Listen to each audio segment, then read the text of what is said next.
सरकार याद रखिए, बुलडोजर के दिमाग नहीं होता। बुलडोजर चलवाने वाले लखनऊ में बैठे हैं, बुलडोजर को दिशा देने वाले लखनऊ में बैठे हैं। मैं उन्हीं से कहता हूं, बुलडोजर चलाने वालों से, कि इस परिवार की मदद क्या करोगे।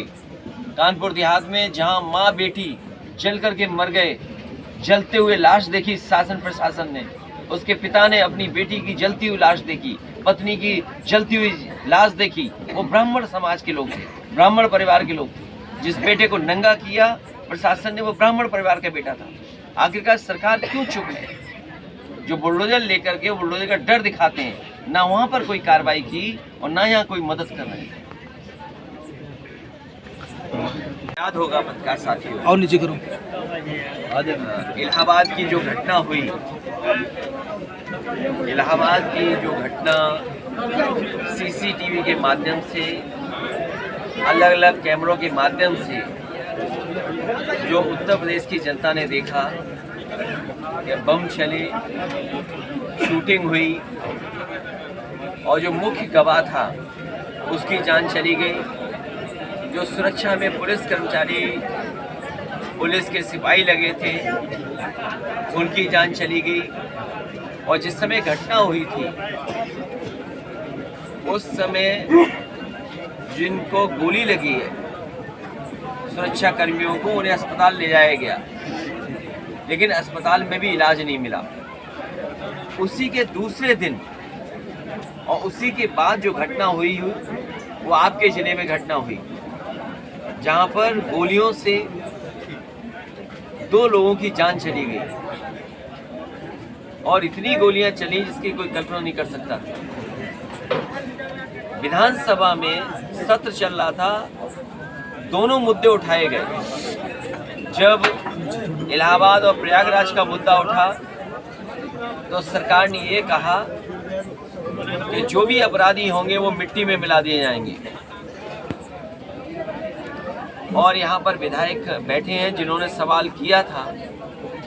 अगर हम उत्तर प्रदेश को पीछे मुड़ करके देखें,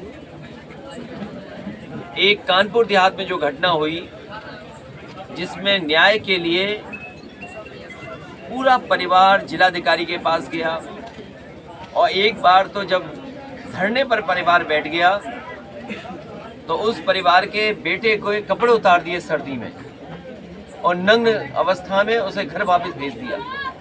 बाद में पुलिस प्रशासन के लोग और अधिकारी बुलडोजर लेके गए और आपने देखा होगा माँ बेटी की लाशें मिली, वो जल नहीं थी।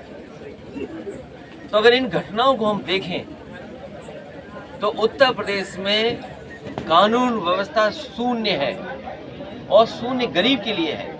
अगर गरीब उम्मीद करे कि उसे न्याय मिल जाएगा, प्रशासन ये सरकार न्याय नहीं दे रही है। मान लीजिए जिस घटना के, ये कोई पहली बार नहीं हुई है, पहले भी कुछ झगड़े हुए, पहले भी आपस में कुछ बातें आई हैं। सरकार और प्रशासन की जानकारी में थी बातें। आखिरकार सरकार क्या कर रही है? और सरकार ये कहती है कि सुरक्षा देना उसका काम नहीं है। बताओ, लोकतंत्र में सरकार की जिम्मेदारी है सुरक्षा देना। सरकार के पास एजेंसियां हैं। इलाहाबाद में इंटेलिजेंस फेलियर थी, कानपुर देहात में इंटेलिजेंस फेलियर थी, और यहाँ पर ये परिवार कोई पहली बार नहीं ये सूचना दे रहा होगा प्रशासन को। प्रशासन की जानकारी में था कि हाँ हो सकता है वहाँ पर कोई घटना घट जाए, लेकिन उसके बाद भी घटना घटी। लोग ये कहें चुनावी रंजिश थी, लोग ये कहें कि आपस में पहले से झगड़ा था। अगर ये बात प्रशासन की जानकारी में था तो फिर जान कैसे चली गई? सुरक्षा की जिम्मेदारी सरकार की है। आज हमारी मांग है कि इस परिवार की सुरक्षा के लिए जो जो आश्वासन सरकार ने दिए, अधिकारियों ने दिए, पूरा करें। जिस तरीके से जान जाने पर सरकार मदद करती है, सरकार भेदभाव न करे।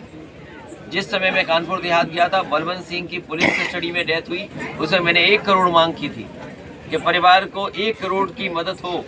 मैं इस परिवार के लिए भी 2 सदस्य क्यों जान गई है, अलग अलग परिवार हैं, 1-1 करोड़ सरकार मदद करे। इनके परिवार में जो लोग हैं उनको सरकारी नौकरी दें, सुरक्षा का इंतजाम सरकार करे। ये सरकार की जिम्मेदारी है, सरकार अपनी जिम्मेदारी से पीछे नहीं हट सकती।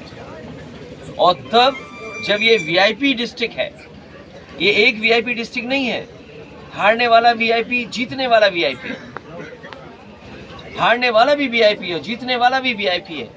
और अगर वीआईपी डिस्ट्रिक्ट में ये हालत है, अभी मैं माताएं बहनों को देख रहा था, कितने गरीब हैं, जो माताएं बैठी, बहनें बैठी, इतने बड़े वीआईपी जिले में इतनी गरीबी और उनके कोई पूछने वाला नहीं। इसलिए वीआईपी जिले में सुरक्षा का इंतजाम होना चाहिए।